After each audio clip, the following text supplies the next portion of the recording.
Hello, donc on se retrouve aujourd'hui pour une nouvelle vidéo. Ah, je me remets bien, voilà.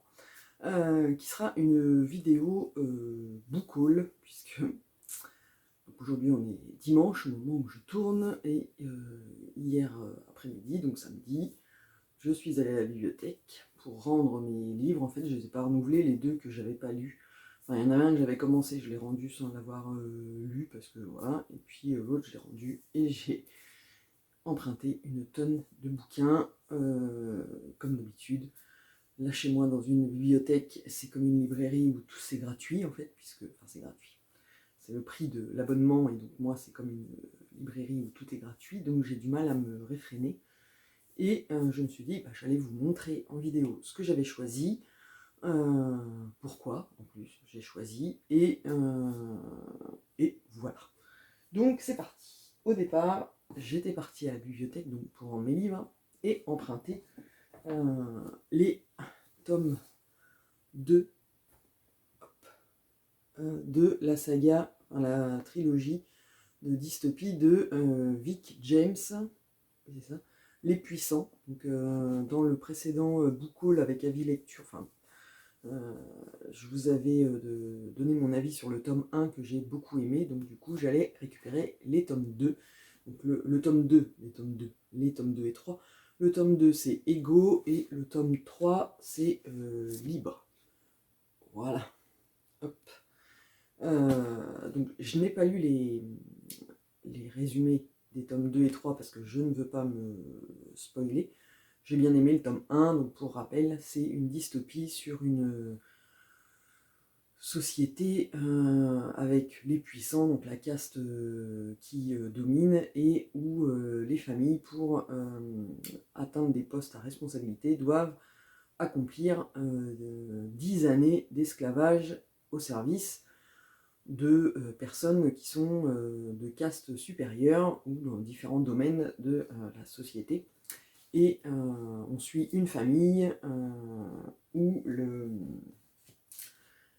qui vont faire leurs 10 ans d'esclavage et qui, alors que la fille aînée a essayé de faire en sorte qu'elle le fasse dans le quartier le plus cool, au final, sont séparés et une partie de la famille va dans le domaine un peu plus tranquille, on va dire, qui n'est pas si tranquille que ça finalement, et le garçon en deuxième position, donc qui a 16 ans, lui se retrouve dans le quartier pire, le pire quartier, voilà, et se rend compte que finalement, est-ce qu'ils doivent accepter leur sort ou voilà. Et donc, j'ai énormément aimé le tome 1, donc je suis allé chercher les tomes suivants, et là, j'ai directement pris les deux tomes pour ne pas avoir à attendre entre la lecture du tome 2 et la lecture du tome 3. Je pense que je vais les enchaîner les uns derrière les autres pour boucler la saga. Donc ça, c'était à l'origine, j'y allais pour ça. Et donc, quand j'étais dans le rayon ado, évidemment, j'ai quand même regardé ce qu'il y avait dans le rayon, et je suis tombé sur Levana de Marissa Meyer, qui fait partie d'une saga où il y a 4 tomes. Oui, c'est ça. Le premier, c'est Cinder, le deuxième, Scarlet, le troisième, Cress, et le quatrième, c'est Winter. Et moi, j'ai énormément aimé la saga. En fait, j'ai acheté les tomes et je les ai tous dévorés, qui est basée sur les contes, enfin, les Disney. Cinder, c'est Cendrillon. Scarlet, c'est le Blanche-Neige, je crois. Oui, c'est ça. Cress, c'est... c'est qui? Cress, c'est... Je ne sais plus. Et Winter, c'est la Reine des Neiges. Mais Cress, c'est qui? C'est pas la Belle au Bois dormant. Je me demande si c'est pas Réponse. Enfin bref. J'ai énormément aimé la saga. Et en fait, ça... Levana, en fait, c'est la méchante de la saga. Et ça, c'est le tome qui lui est consacré, c'est le préquel en fait. On découvre comment elle est devenue méchante. Et donc, bah, comme il était à la bibliothèque, je ne l'avais pas acheté en fait celui-là. J'avais lu les 4, j'avais énormément aimé. J'avais gardé celui-là dans un coin de ma tête en me disant, ouais, il faudra que je le lise à un moment ou à un autre. Et puis, bah, forcément, on achète d'autres livres. Et donc là, quand j'ai vu qu'il l'avait à la bibliothèque, je me suis dit, ah, mais c'est l'occasion. Bim, allez, dans mon sac. Et donc voilà, ils le disent derrière, en fait c'est la saga des chroniques lunaires de Marissa Meyer, c'est donc bien avant de devenir la cruelle et magnifique reine des lunaires, bien avant que Cinder, Scarlet et Cress ne se rencontrent, Levana a vécu une toute autre histoire, une histoire d'amour et de guerre, de trahison et de mort, une histoire qui n'a jamais été contée jusqu'à présent. Et donc voilà, après il n'est pas très très long, donc il fait... Il n'y a pas les numéros de page. C'est intéressant. Ah non, oui, c'est vrai, j'avais oublié.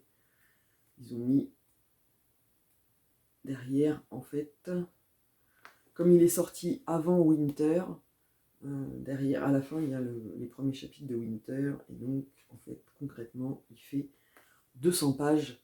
Donc, c'est concrètement une lecture de week-end, entre un samedi et un dimanche où on fait rien. Je pense que je peux me l'avaler. Donc, je pense qu'il sera au programme du week-end prochain, parce que on est dimanche et que j'ai déjà une lecture en cours de week-end. Donc, voilà. J'y allais aussi pour récupérer ma réservation du tome 1 du Cozy Mystery Meurtre et pépites de chocolat de Johan Fluck, qui est paru aux éditions Cherche Midi, qui a un énorme succès. Tout le monde l'a lu. Donc voilà. Moi, je me suis dit, après tout, pourquoi pas, je vais essayer, parce que les Cozy Mystery, j'aime bien, mais au jour d'aujourd'hui, la seule... Enfin, c'est un peu comme la New Romance, un coup qui a eu 50 nuances de Grey, tout le monde s'est engouffré dans la brèche et a fait de la New Romance, voilà, qui est devenue très très à la mode, et tout le monde en lit. Moi aussi, hein, j'aime bien, voilà. Les Cozy Mystery, c'est un peu pareil. Il y a eu Agatha Raisin, qui est sorti, et donc, vu l'énorme succès d'Agatha Raisin, moi je n'aime pas du tout, tout le monde s'est engouffré dans la brèche et ils ont ressorti tout. On en voit partout, les Cozy Mystery. Et moi, au jour d'aujourd'hui, la seule série de Cozy Mystery qui me plaît, même si je suis pas à jour et que j'ai un retard phénoménal dans la lecture des tomes, parce qu'il m'en manque toujours un, je crois que j'en ai lu 3. Et j'ai le 5e dans ma pile à lire, mais je n'ai toujours pas le 4e. Je crois que c'est ça, je suis plus sûr, mais enfin, voilà, c'est Les détectives du Yorkshire de Julia Chapman. J'aime beaucoup cette saga de Cozy Mystery avec Samson et Delilah. J'aime beaucoup parce que je me suis attachée au personnage. Contrairement à Agatha Raisin où j'ai lu le tome 1 et le tome 2. Et déjà le tome 1, j'ai trouvé ça moyennasse parce que je n'adhère pas du tout au personnage d'Agatha Raisin. Elle me saoule, je la trouve détestable au possible. Et non seulement, du coup, le personnage ne me plaît pas, mais en plus, la résolution de l'intrigue du premier tome, elle fait rien en fait. Après, ce n'est que mon avis. Mais moi, j'ai trouvé qu'elle résolvait le mystère complètement par hasard. En fait, donc elle résout rien. Voilà. Donc ça m'avait gonflé. J'ai quand même lu le tome 2 pour confirmer ou infirmer mon avis. Bon, bah voilà, le tome 2 a confirmé que cette saga n'était absolument pas pour moi. Donc, les Agatha Raisin, on oublie, je ne les lis pas. Mais il y en a beaucoup. Voilà. Et celui-là a beaucoup de succès. Et quand j'ai vu qu'il était disponible à la médiathèque, je me suis dit, ah bah tiens, tu ne risques rien à essayer cette série-là. Donc j'ai réservé le tome 1 et je suis allé le chercher hier. Donc après, est-ce que j'ai besoin vraiment de vous lire le résumé? Parce que vu le succès qu'il a, tout le monde le connaît. C'est les enquêtes de Anna Swenson, qui est de Sanoumé, donc, est de retour dans sa ville natale de Lake Eden, entre sa mère plutôt envahissante, son chat à forte personnalité et l'ouverture de sa boutique, le Cookie Jar, elle a fort à faire. Son quotidien devient plus passionnant encore quand son livreur, Ron Lassalle, est retrouvé assassiné juste derrière son magasin. Le beau-frère d'Anna, shérif adjoint du comté, fait appel à elle pour l'aider à trouver le coupable. Un nombre surprenant de suspects et de mobiles émerge alors. Très vite, Anna va comprendre qu'elle n'est pas seulement douée pour les cookies, mais qu'elle est aussi une enquêtrice hors pair. Voilà. Fou rire et frissons, mystère et pépites, cette histoire pleine de rebondissements ressemble aux meilleurs cookies du monde. Sucrée mais légère, surprenante de bout en bout, cerise sur le gâteau, Johann Fluck vous dévoile ici quelques-unes des meilleures recettes de pâtisserie de son héroïne. Et je crois que c'est ce que tout le monde dit. Quand on lit ça, ça donne faim parce qu'il y a des recettes de gâteaux dedans. Bref. Donc on verra bien. Je sais qu'à la bibliothèque, ils ont le tome 2 et le tome 3, parce que je les ai vus en rayon. Est-ce qu'ils achèteront les suivants? Je ne sais pas. Moi, en tout cas, j'ai du coup 3 tomes devant moi pour me faire une idée. Et donc, je vais commencer par celui-là. Et on verra bien si j'accroche ou si j'accroche pas. Mais du coup, il n'y aura aucun risque. Donc, ça fera partie de mes prochaines lectures. Et j'en ai pris un autre. Parce que j'ai pris... le Murder Club du jeudi de Richard Haussmann, qui est paru aux éditions Le Masque. Alors, concrètement, c'est pas la couverture qui m'a attiré, parce que la couverture, je la trouve très moche. Mais comme les livres sont rangés, je vous le dis à chaque fois, comme ça, bon après, la tranche est moche aussi, hein, jaune, c'est... Voilà, bref. Mais je l'ai sorti du rayon, et en fait, j'ai lu le résumé derrière, et le résumé, le ton du résumé en tout cas, m'a dit après tout, essaye, on ne sait jamais.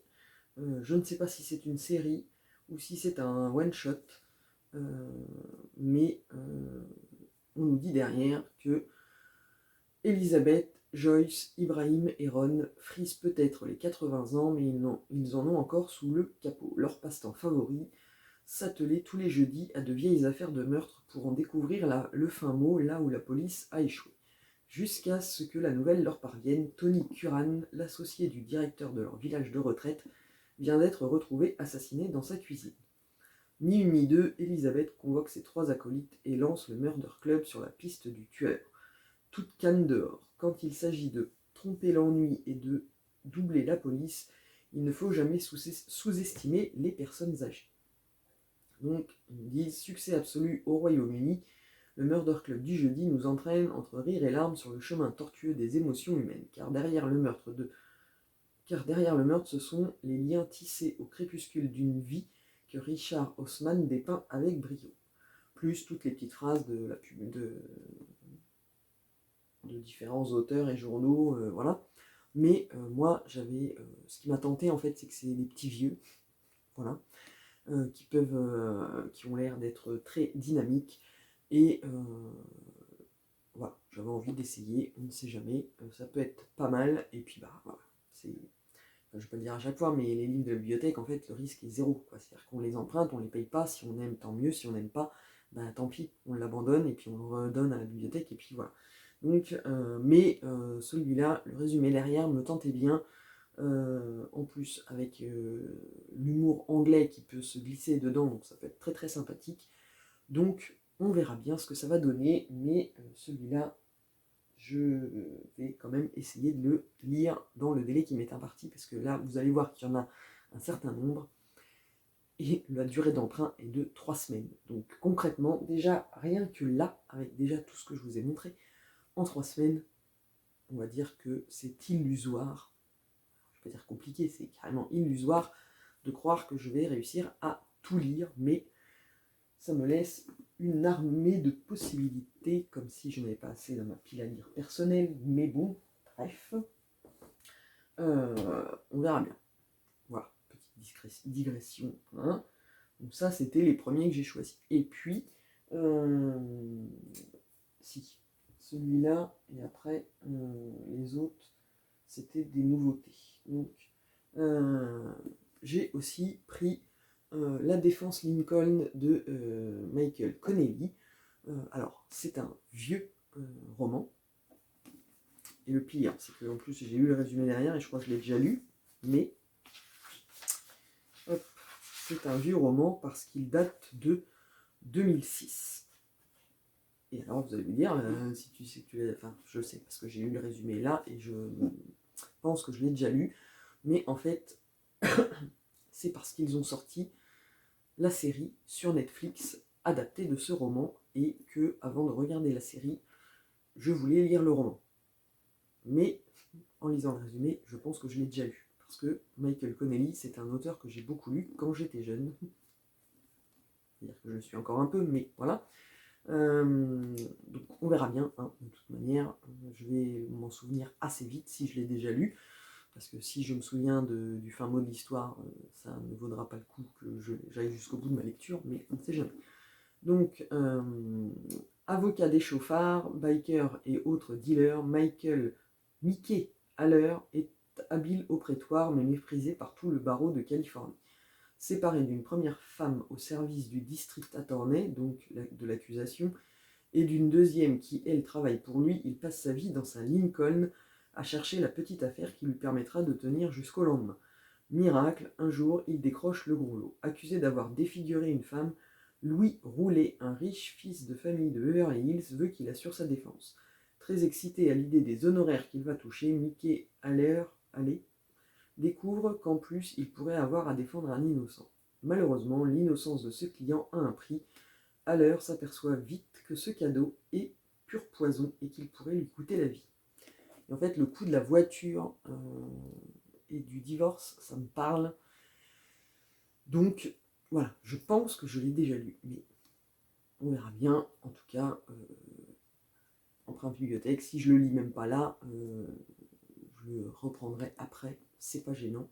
Et puis, bah, voilà, comme on dit, empreinte bibliothèque, on risque rien. Si je l'ai déjà lu, c'est pas grave. Et comme ça, après, je pourrais regarder la série sur Netflix. Donc voilà, donc ça c'était ce que j'ai chopé en me promenant dans les rayons. Et je me suis approché de la table des nouveautés. Tout d'abord, en côté polar, et j'ai choisi Bernard Minier, donc Lucia, qui est son nouveau roman, je pense. Hein, je dis ça, il est sorti en 2022, et voilà, chez XO Éditions. Alors Bernard Minier, c'est un auteur, je ne l'ai jamais lu. J'en ai dans ma pile à lire des poches qui sont sorties, mais je ne l'ai jamais lu, et donc là, je me suis dit, après tout, pourquoi pas essayer avec la nouveauté. Et en plus, j'ai mis la photo sur Instagram, et une des copines m'a répondu qu'elle l'avait lu et qu'elle avait été un peu déçue, alors que pourtant elle adore l'auteur, parce que, et du coup, voilà. Donc je me dis, moi, je ne l'ai jamais lu, je vais commencer par celui-là, il n'y aura aucune pression des lectures d'avant qui pourraient être plus dynamiques, plus, voilà, donc on verra bien. À l'université de Salamanque, un groupe d'étudiants en criminologie découvre l'existence d'un tueur passé sous les radars depuis plusieurs décennies et qui met en scène ses victimes en s'inspirant des tableaux de la Renaissance. À Madrid, l'enquêtrice Lucia Guerrero trouve son équipier crucifié sur un calvaire et se lance sur les traces de celui que l'on surnomme le tueur à la colle. Tous vont être confrontés à leur propre passé, à leurs terreurs les plus profondes et à une vérité plus abominable que toutes les légendes et tous les mythes. Et donc, en plus, c'est une nouvelle héroïne. Voilà, parce que dans ceux que j'ai, je crois que j'ai glacé. Parce que je crois que ma frangine m'avait acheté glacé pour mon anniversaire, mais elle n'avait pas lu, enfin, elle n'avait pas vu que c'était un tome avec une enquêtrice récurrente. Je crois que c'est une enquêtrice. Ou un enquêteur, je ne sais pas, je ne sais plus. Mais voilà, et donc c'est vrai que j'aime bien moi les lire dans l'ordre. Donc là, c'est une nouvelle héroïne, donc je peux lire celui-là. Normalement, il n'y a pas de risque, puisque nouvelle héroïne égale nouvelle, pas collection, mais nouvelle série, on va dire. Donc voilà, on verra bien ce que ça va donner. Ça sera pour moi la première découverte de l'auteur. Et peut-être que ça marchera, peut-être que ça marchera pas. J'espère que ça marchera, parce que sinon, ceux que j'ai dans ma pile à lire, j'aurais du mal à m'y mettre si j'aime pas, pour une raison ou pour une autre. Ensuite, sur la table des nouveautés, mais côté littérature normale, on va dire, il y avait Darwin de Colin Niel. Et alors celui-là, je l'ai direct pris. J'ai quand même lu le résumé derrière, mais je l'ai pris parce que c'est Colin Niel et que moi, j'adore cet auteur. Je vous lis le résumé et je vous dis après pourquoi j'adore cet auteur. Darwin Massili, un garçon de 10 ans, légèrement handicapé, vit à Bois-Sec, un bidonville gagné sur la jungle infinie. Et le centre de sa vie, c'est sa mère Yolanda, une femme qui ne ressemble à nulle autre, bien plus belle, bien plus forte, bien plus courageuse. Mais c'est compter sans les beaux-pères qui viennent régulièrement s'installer dans le petit Carbet en lisière de forêt. Justement, un nouvel homme entre dans la vie de sa mère, Johnson, un vrai géant celui-là. Et au même moment surgit Mathurine, une employée de la protection de l'enfance. On lui a confié un signalement concernant le garçon. Une première évaluation sociale a été conduite quelques mois auparavant par une collègue qui a alors quitté précipitamment la région. Dans ce roman où se déploie magistralement sa plume expressive, Colin Niel nous emporte vers l'Amazonie, territoire d'une puissance fantasmagorique qui n'a livré qu'une part infinie de ses mystères. Darwin, l'enfant contrefait, prêt à tout pour que sa mère l'aime, s'y est trouvé un refuge contre le peuple des hommes, ceux qui le voudraient à leur image. Et donc, moi j'ai lu le résumé pour la forme, on va dire, parce que Colin Niel, j'adore sa plume, j'adore les histoires qu'il nous offre à chaque fois. Je l'ai découvert avec, hop, j'ai pris format poche, Seules les bêtes, qui est paru dans la collection poche de Babel. Et alors je l'ai lu en l'été 2020, je crois. Et ça a été une révélation. Ce polar, parce que c'est un polar qui est extrêmement bien construit. En fait, alors c'est pas qu'on a toute la résolution, mais on a le premier chapitre qui nous raconte une histoire avec des choses qu'on ne sait pas, et en fait tous les chapitres suivants reviennent avec d'autres points de vue, enfin, on a les points de vue d'autres personnages qui donnent des éclairages sur ce qu'on a lu dans le premier chapitre.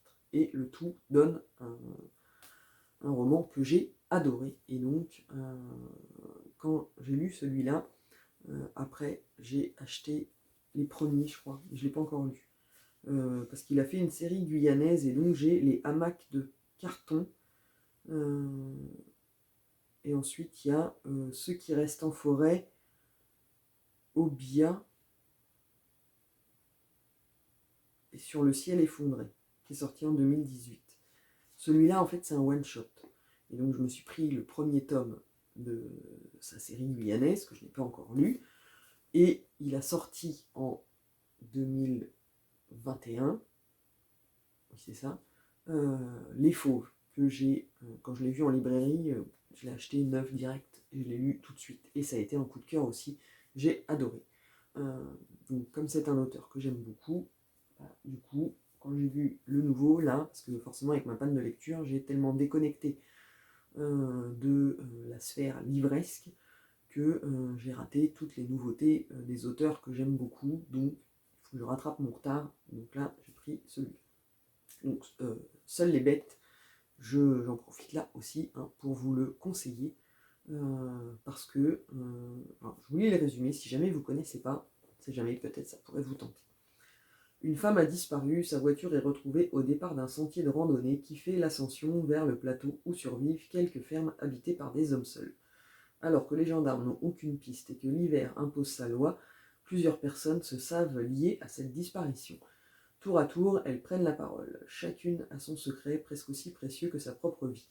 Sur le Causse, cette immense île plate où tiennent quelques naufragés, il y a bien des endroits où dissimuler une femme, vivante ou morte, et plus d'une misère dans le cœur des hommes.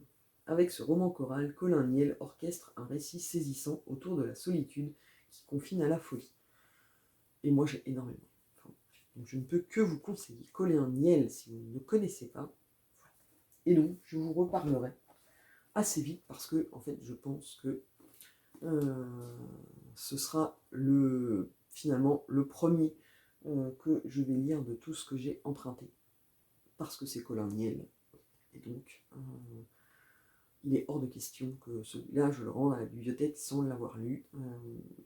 Et donc voilà, j'ai une lecture en cours, il faut que je la finisse. Et j'en ai une autre, enfin j'en ai plein en cours, mais celui-là, ce sera dès que je peux le lire, je le lis assurément pour voir ce que ça donne son nouveau roman, et je ne doute pas qu'il va être très bien, comme tous les romans de l'auteur. Ensuite, il y avait aussi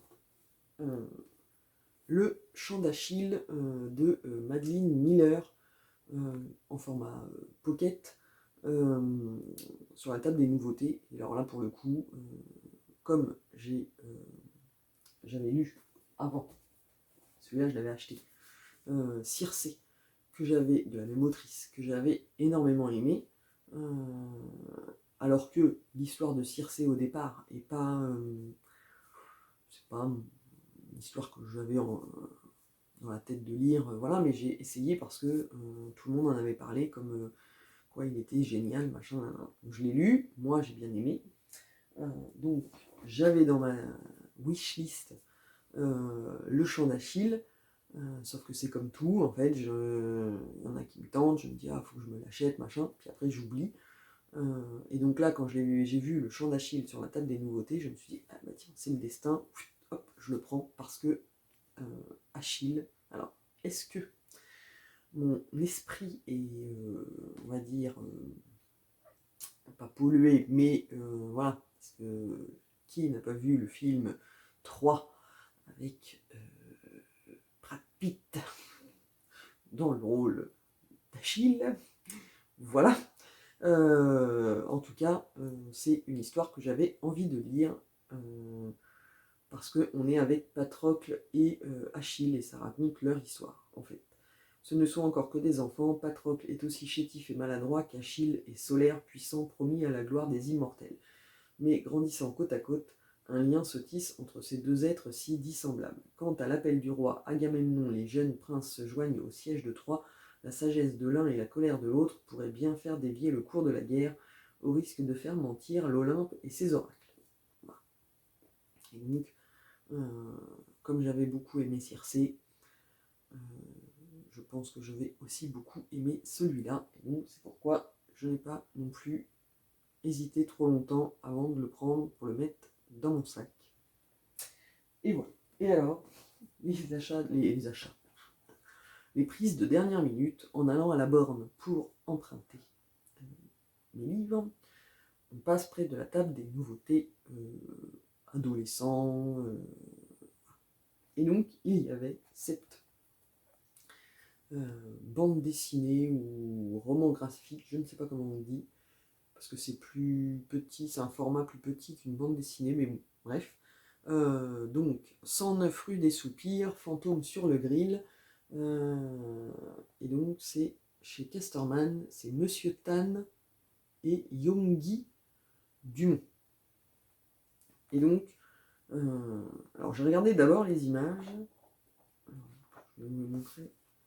Et en fait, c'est voilà, il n'y a qu'une. Alors c'est plus un roman graphique à mon avis, parce qu'il n'y a qu'une image. Enfin, voilà, et même parfois plusieurs, mais c'est fait comme ça. Je trouve que les planches, même si c'est tout est en noir et blanc, je trouve ça très joli. Et je me suis dit, après tout, pourquoi pas, entre deux lectures, ça peut être sympa.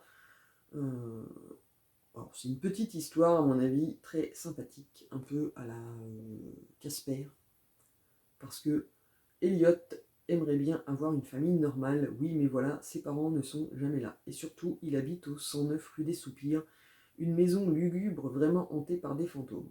Bon, c'est vrai que hanté, c'est un bien grand mot, car les fantômes sont plutôt sympas et ont adopté Elliot comme si c'était le petit dernier. Alors, quand débarque un inspecteur chargé de contrôler leur aptitude à terroriser, c'est la panique. Les gentils fantômes doivent enfiler illico leur costume de spectre terrifiant. Voilà. Petite histoire qui s'annonce bien sympathique. Et puis comme c'est de la bande dessinée et que ça fait 117 pages, c'est le genre de petite lecture rapidos. Et c'est une série puisque on voit déjà qu'il y a 2 autres tomes sur la couverture derrière. Et donc, on verra bien ce que ça va donner. Et puis, bah, peut-être que la bibliothèque a les autres, hein, parce que bon, concrètement, je ne vais pas non plus acheter ce genre de romans ou de BD pour moi. Hein. Voilà. Je vais les lire parce que je les trouve à la bibliothèque, mais je ne vais pas acheter. Mes enfants sont grands, ne liront pas ça. Et d'ailleurs, même hier, quand j'ai dit à ma fille, ah tiens, j'ai pris une BD, ah mais non, et sur son téléphone, les vidéos, machin. La préadolescence, voilà, elle lit les livres pour l'école, et c'est tout. Voilà. Et ben, on est arrivé au bout de ce book haul. Et je ne vous fais pas d'avis lecture. J'ai lu des livres, mais je les colle pas au bout parce que déjà parce que j'en ai que 2, et donc c'est pas très représentatif. Et puis je pense que je ferai une vidéo plus tard purement avis lecture, parce que si il y a la team qui aime bien les book hauls, il y a la team qui n'aime pas, et ceux qui préfèrent les avis lecture, et donc bref. Donc voilà, concrètement, on est d'accord que j'ai emprunté trop de livres pour avoir le temps de les lire tous dans le délai imparti, sachant que j'ai la possibilité de les renouveler et qu'on peut être en retard sans être trop sanctionné, on va dire, parce que là, concrètement, j'ai été les rendre hier, et ça faisait...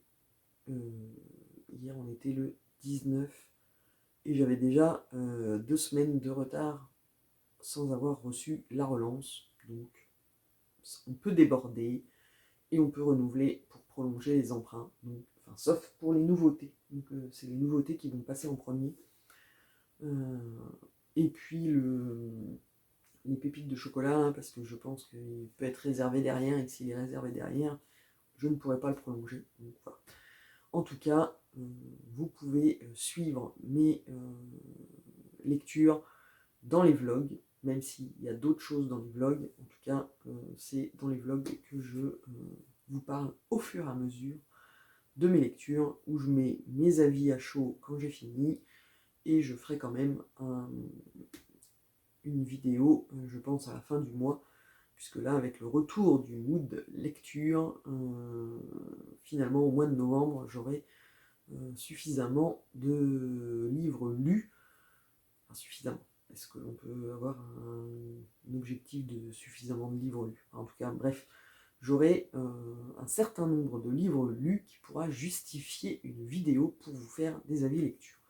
Donc, en attendant, n'hésitez pas en commentaire à me dire si vous avez lu certains de ces livres, si vous les avez aimés, quels sont ceux dont vous seriez le plus impatient d'avoir mon avis dessus.